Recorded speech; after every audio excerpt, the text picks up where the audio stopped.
In the quiet village of Belmora, perched on the edge of green cliffs and windswept fields, stood a tall, ancient bell tower.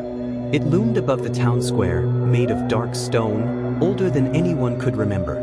The strange part? The bell inside had never rung. Not once. Not for weddings. Not for funerals. Not for war. People said it was cursed. Some claimed the bell was broken.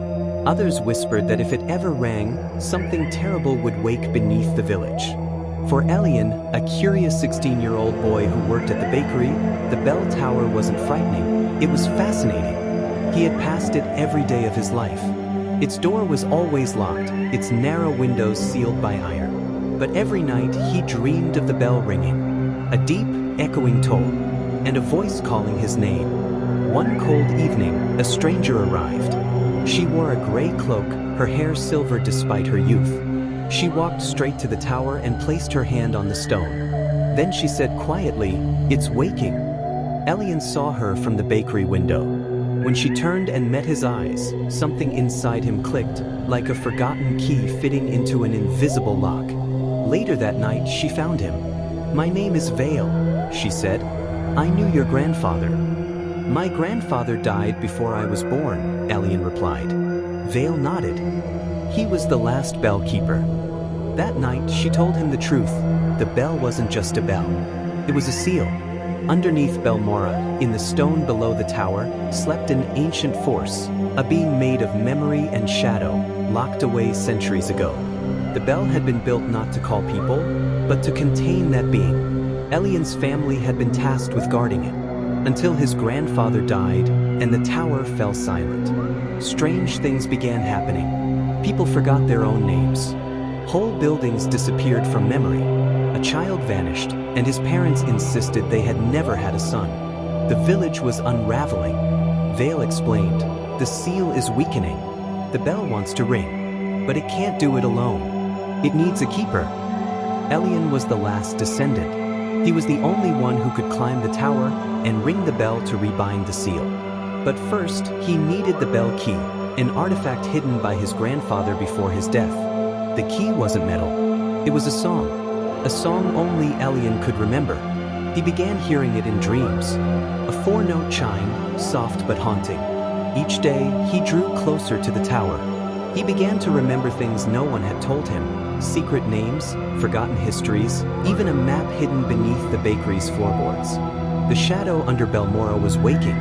On the 7th night of strange forgettings, Vale and Elian reached the tower door. The song played again in his head. He hummed it aloud, and the door unlocked. Inside, the tower was dark, narrow, full of carvings, scenes of battles long erased from the world's memory. Each step upward made Elian feel older, heavier, wiser. At the top, he found the bell. Massive, black as obsidian, perfect and untouched.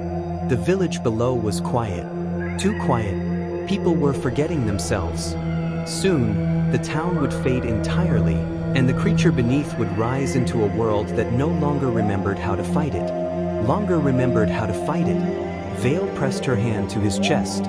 "Your grandfather trained me to guide you, but only you can ring the bell." Elian stepped forward.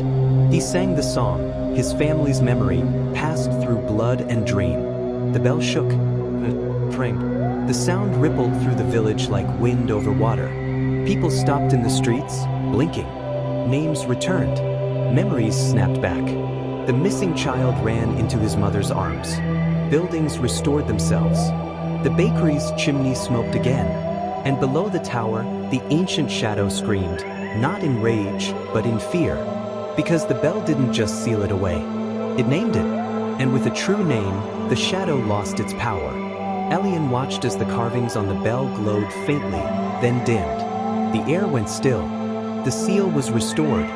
Vale smiled, tears in her eyes. "You did it," she whispered. "No," Elian said. "We did." Elian never returned to the bakery. He became the new bell keeper, guarding the tower with wisdom beyond his years.